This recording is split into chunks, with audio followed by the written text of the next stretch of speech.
Oh, how sweet it is to be the bully again. That's what Japan is learning right now as the Western gaming world is shaking in its boots, losing out on many developers closing down their studios after failure, and Japanese games are thriving amidst all the chaos within the gaming industry. And with that success and thriving business in Japan, they really don't have to start listening to what Western game developers or influencers want to have shape the Japanese gaming environment. That was the struggle for the past 2 years in the Japanese gaming environment, where they had to listen to every Western game developer and their needs and wants because they wanted to get into that market. And I think that need and drive to get into the Western gaming market led them to actually produce many terrible games or influences on great games that kind of hindered their greatness because they're taking the lead of Western gaming developers. And as soon as that influence has waned, we see Eastern game developers like Japan get back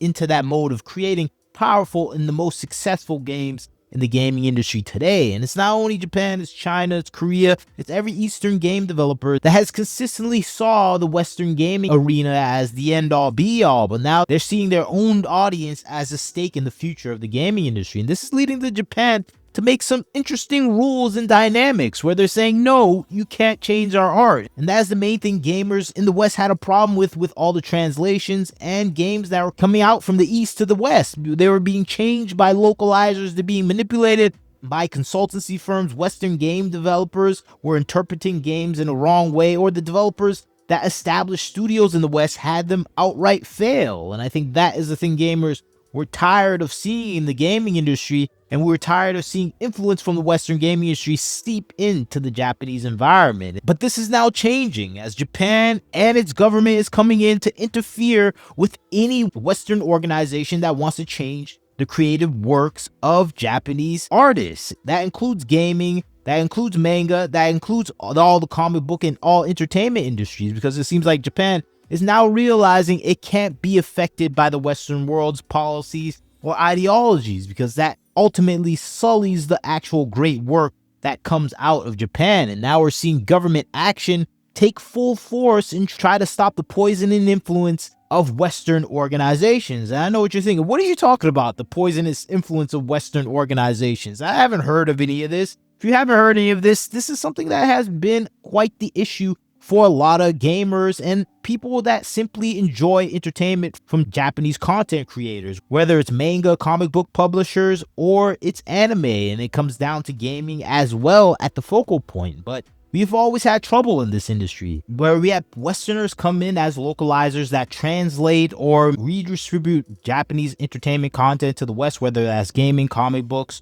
or anime, and they change the content of these creative works to suit their personal ideology or taste that they want to see projected in the Western gaming environment. This upset a lot of people within Japan itself. Having these outsiders come in and change the meaning and content that you were pushing out and producing, that angered a lot of, and I think this is one of the key things that stemmed a lot of anger and hatred from a lot of Japanese creative artists, where we're having these localizers that are taking glee, censoring and changing the art to be in line with their personal politics, and kind of ridiculing the artists that originally created it, saying they actually need the localizers to actually make this content viable and interesting and actually high quality for the West. And the localizers seeing themselves as more creative than the creators themselves. And I think that is the thing that touched a nerve with Japanese people in general, where Westerners were saying, we are there to make your content actually good. And if I was an artist from Japan, I would feel offended by that. And I think that offense has led to this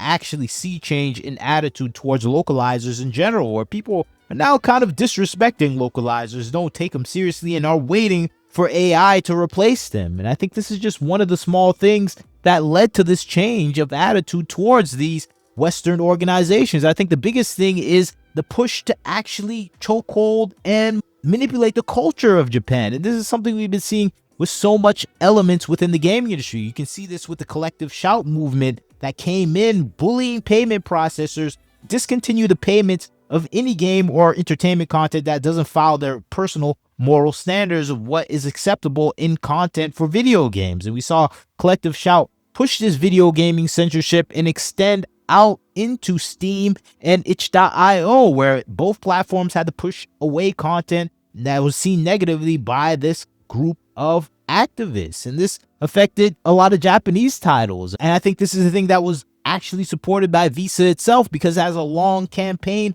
of trying to manipulate Japan to be in line with their personal ideological standards, whether it comes to LGBTQ issues, diversity, equity, inclusion issues. They were trying to force Japanese companies to do certain things. If they didn't, they stopped their payment processors, and they were proud of this, saying we are proud to bully these retailers into censorship, and that is our main goal. That's what Visa and the CEO and the head of Visa in Japan was saying consistently.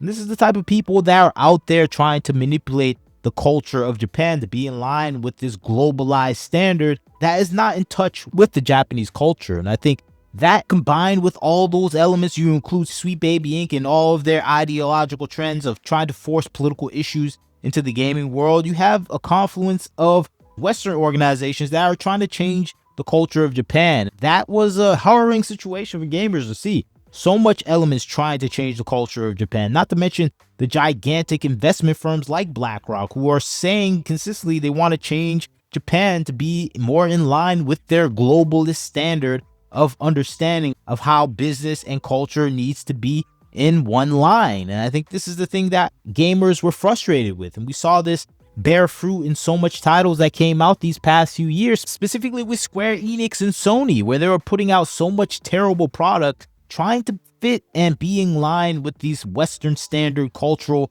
ideas. And we saw people even producing Dragon Quest complaining about the Western ideology, where they're even forced to put in body type 1, body type 2 type of scenarios just to be in line with the non-binary now philosophy that is invading the space of society. And they don't understand it, and it seems like it's being forced into their own games. And I think that is the thing that is frustrating a lot of people, and it's resulting in massive failures all across the board. And it's just kind of frustrating for these developers to have a losing trend that may actually hurt their job prospects. And I think that is the thing ultimately that is leading this change, where Japan is putting a stop to it, where the government is saying, hey, we're stopping it. We're gonna have these laws and policies in place to aggressively promote a Japanese anime and culture, but we're gonna protect it as well, where they cannot be changed. And if they are changed, there's going to be severe penalties for that. And I think that is the thing that the government is now proposing in this new administration, where they're trying to protect their cultural identity. And I think that is a beautiful thing